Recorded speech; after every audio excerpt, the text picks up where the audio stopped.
ప్రత్యేక హోదానే కాదు, ఇంకా ఎన్ని విషయాలు అసలు ఊసే లేకుండా చేశారు. పార్లమెంట్ జరుగుతుంది, పార్లమెంటులో ఆంధ్ర రాష్ట్రం ఇచ్చిన ఎంపీల వల్ల ఈరోజు బీజేపీ పార్టీ అక్కడ అధికారంలో ఉంది. మరి అలాంటప్పుడు మనం ఎంత సాధించుకోవాలి? ఏం సాధించుకున్నాం? 15,000 కోట్లు అంటున్నారు. అంటే ఒక్కొక్క ఎంపీకి, టీడీపీ ఎంపీకి 16 మంది అయితే ఒక్కొక్కరికి 1000 కోట్లు ఇచ్చినట్ట, కొనుక్కున్నట్ట. ఇది ఎక్కడి న్యాయం అని అడుగుతున్నాం. మిగతా వాటి హామీల, మిగతా యాక్ట్, రీఆర్గనైజేషన్ యాక్ట్ లో వాటి సంగతి ఏమిటి?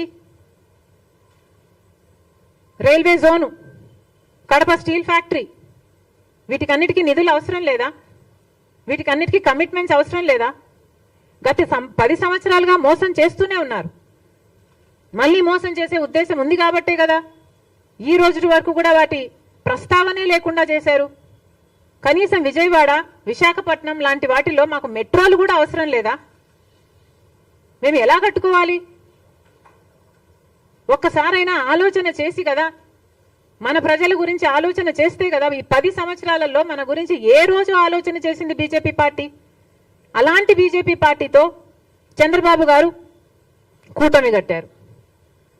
మొదటి నుంచి చెప్తూనే ఉన్నాం, పగులు పడిన గోతిలోనే మళ్ళీ రాత్రి పడతారు జాగ్రత్త అని. 10 సంవత్సరాలు మోసం చేశాడు మోడీ గారు. మళ్ళీ ఇప్పుడు ఈ సంవత్సరం మళ్ళీ మోసం చేశాడు మోడీ గారు. ఇక ఎన్నిసార్లు మోసం చేస్తారు? అన్నీ మోసాలే. ఇంతకుముందు ఏమన్నారు? 2022 కల్లా అందరికీ ఇల్లు అన్నారు.